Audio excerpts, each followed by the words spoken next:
Hello, everyone, and welcome to English Fast Room, your simple place to practice English every day. I'm Anna. And I'm Tom. We're so happy you're here with us today. If you're new, subscribe so you don't miss our daily episodes. So, Tom, how are you feeling today? Like, really feeling? Honestly, restless. I was on my phone last night, and I saw this photo of a beach in Vietnam.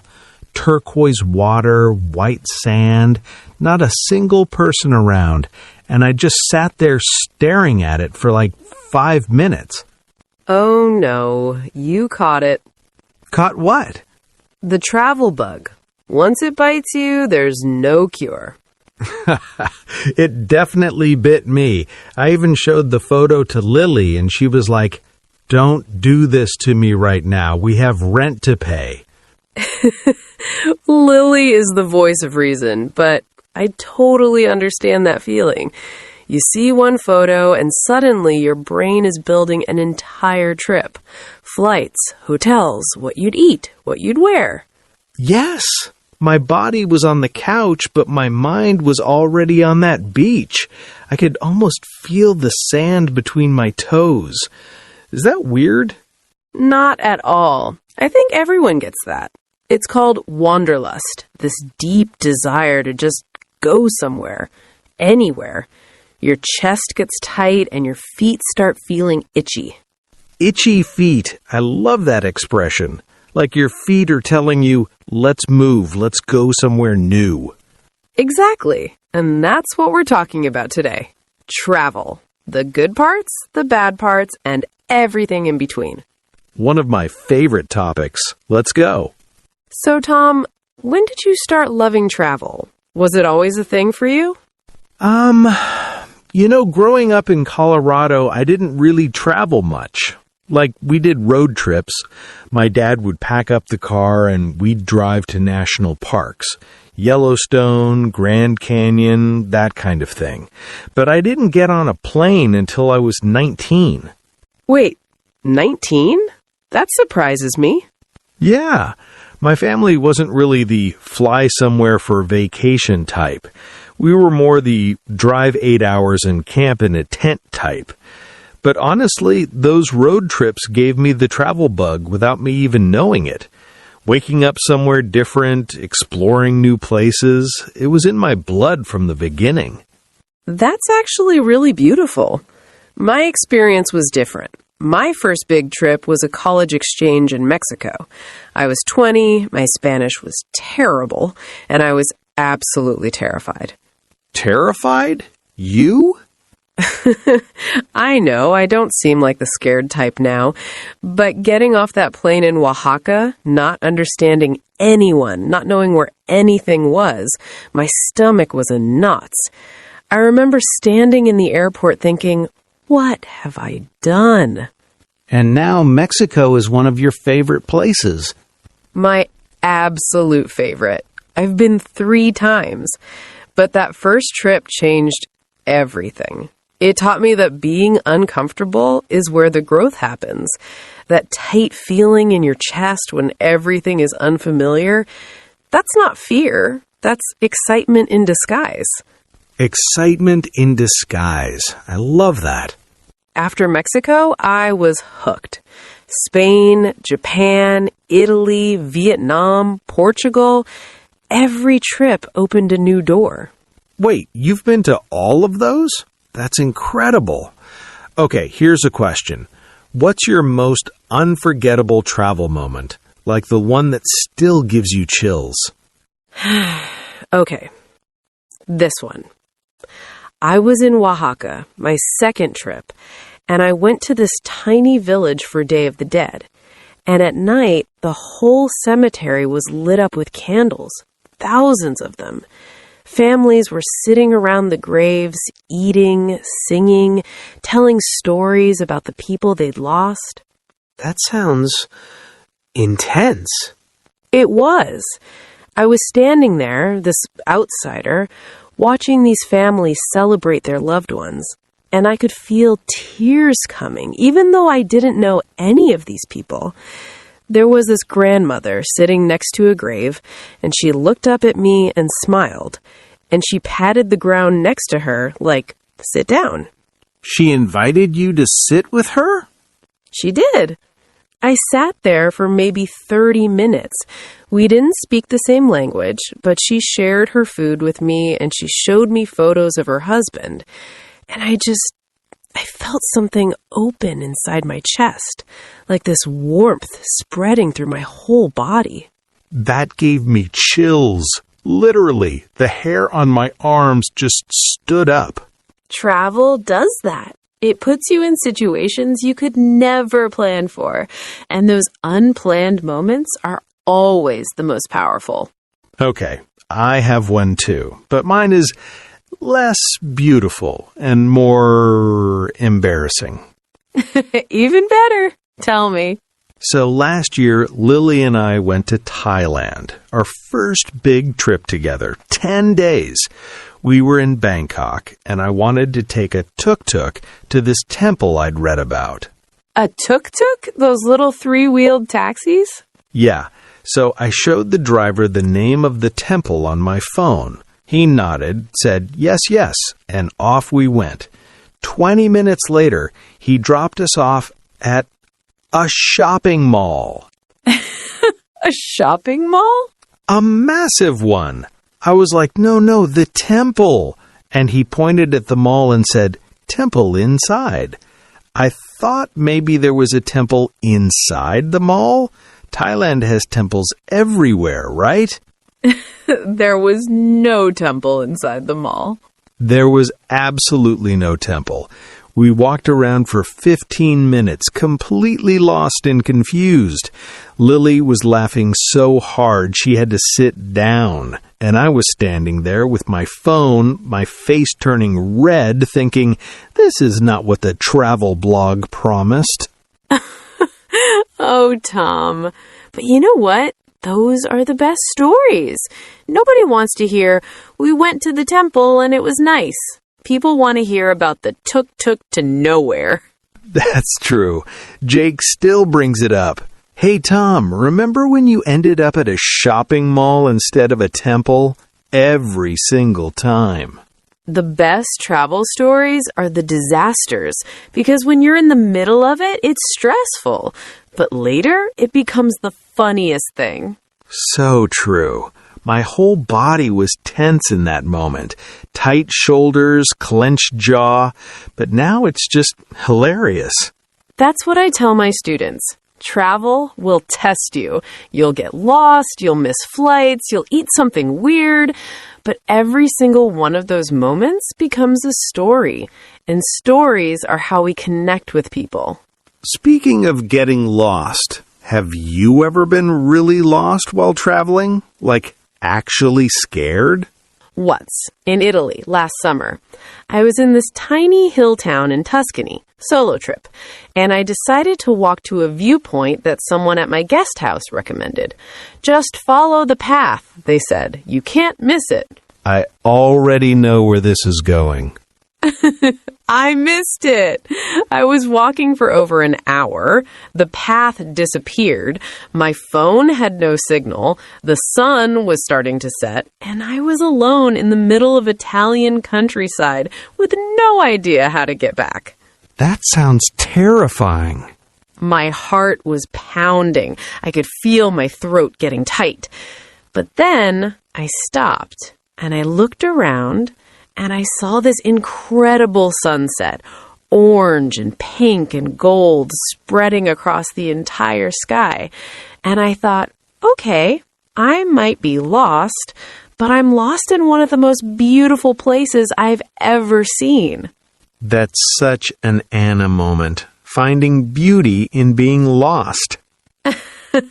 I did find my way back eventually. An Italian farmer drove me back on his tractor.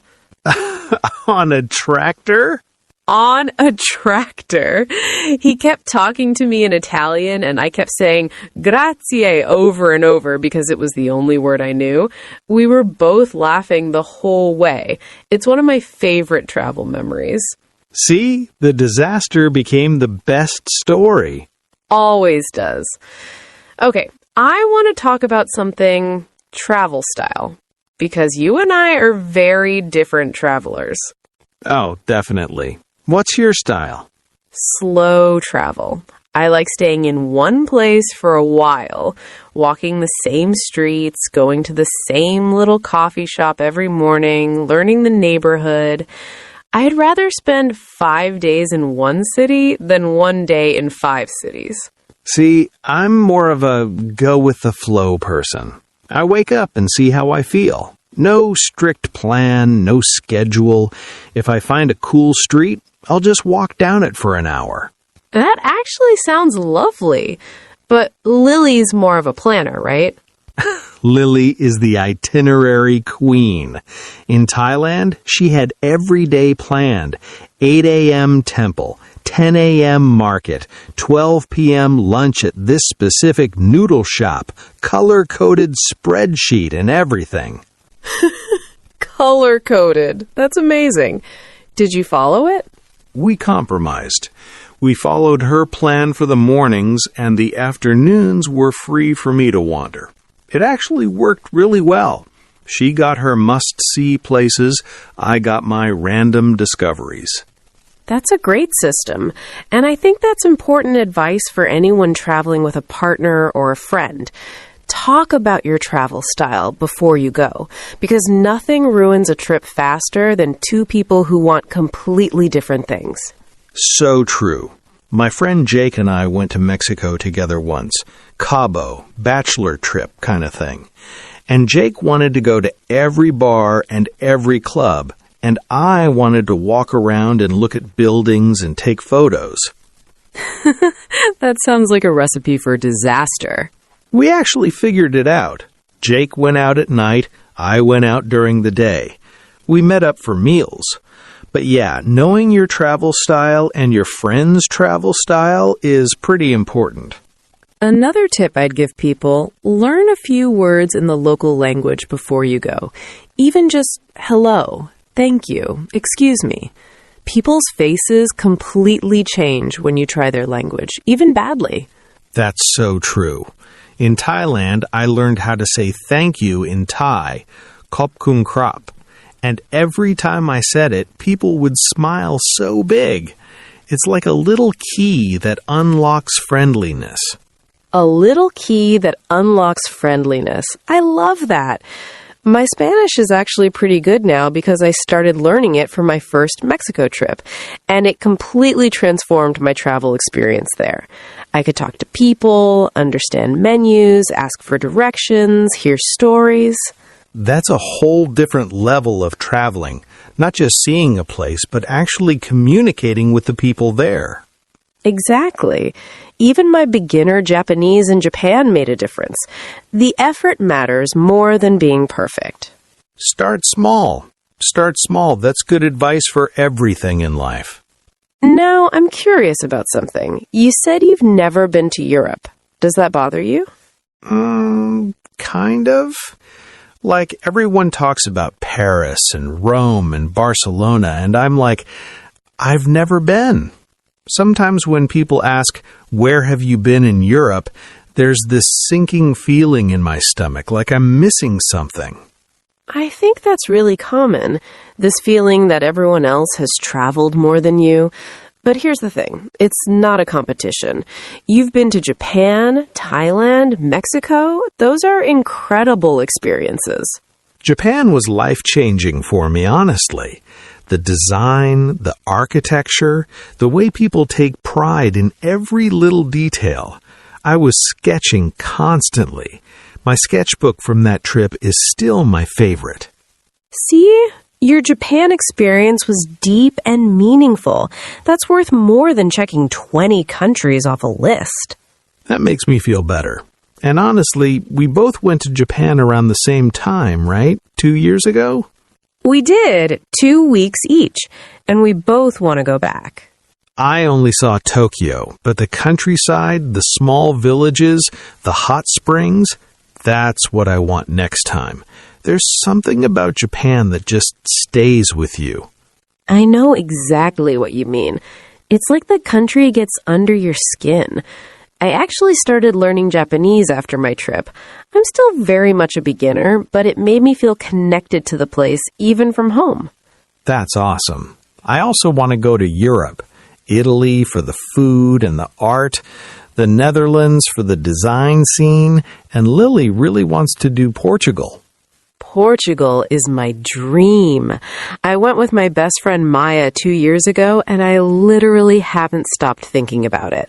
The light in Lisbon, the sound of fado music floating out of a tiny restaurant, the pastéis de nata. The what? Pastéis de nata, Portuguese custard tarts. Tom, they're life-changing. Warm, flaky, creamy, with a little bit of cinnamon on top. I ate 4 in one sitting, and I have 0 regrets. 4. That's impressive. Okay, dream trip. If money and time weren't a problem, what would you do? 1 month in Portugal, rent a small apartment by the ocean, write in the morning, explore in the afternoon, eat pastéis de nata every single day. That sounds like heaven. Mine would be taking Lily to Vietnam. She was born in California, but her family is from Vietnam. She talks about it all the time, the street food, the chaos, the warmth of the people. I want to see where she comes from. It's not just travel at that point.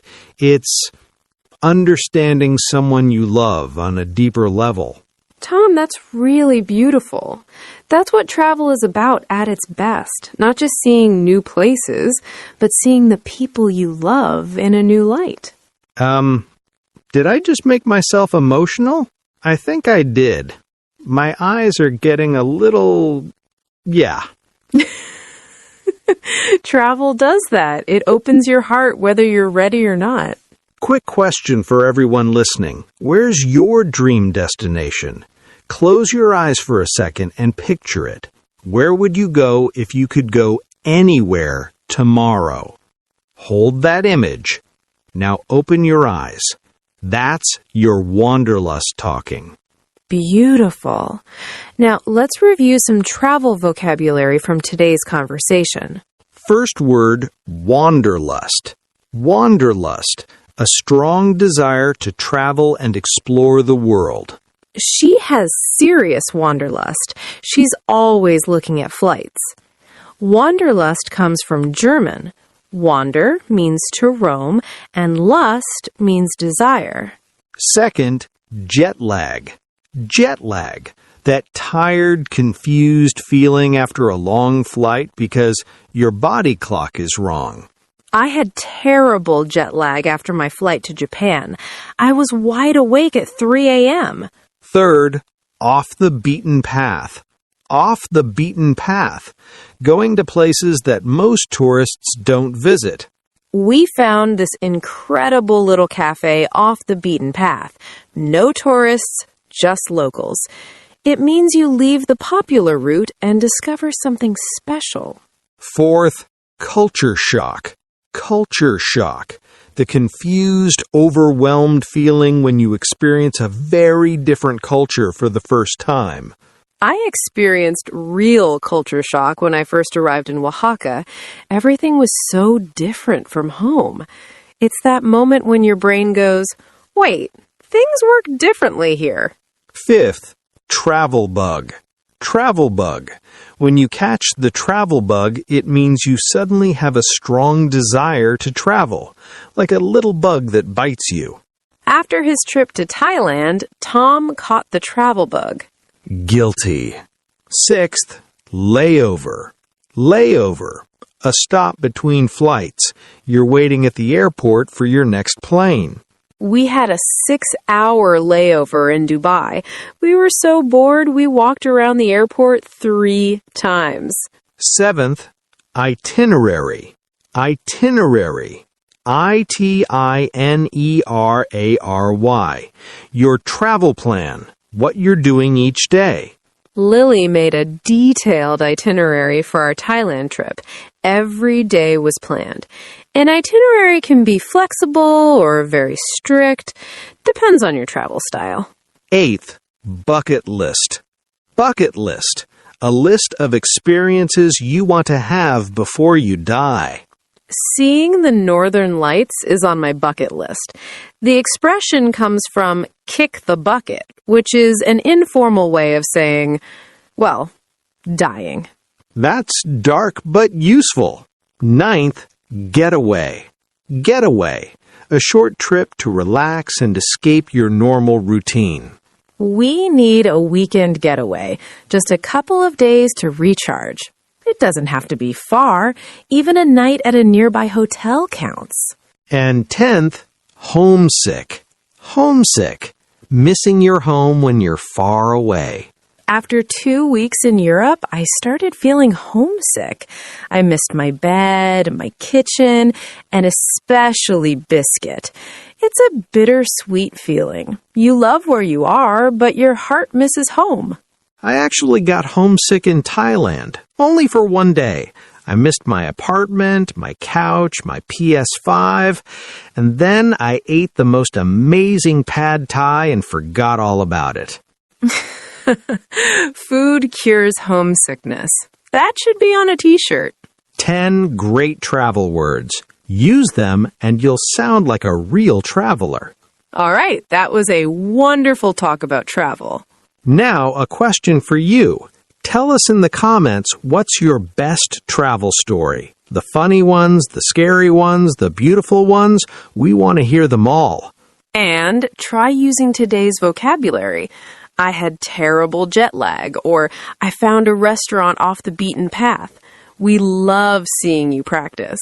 If you enjoyed this, please like, subscribe, and share with a friend who has the travel bug. We'll see you tomorrow with another easy conversation. Bye, everyone. Bye.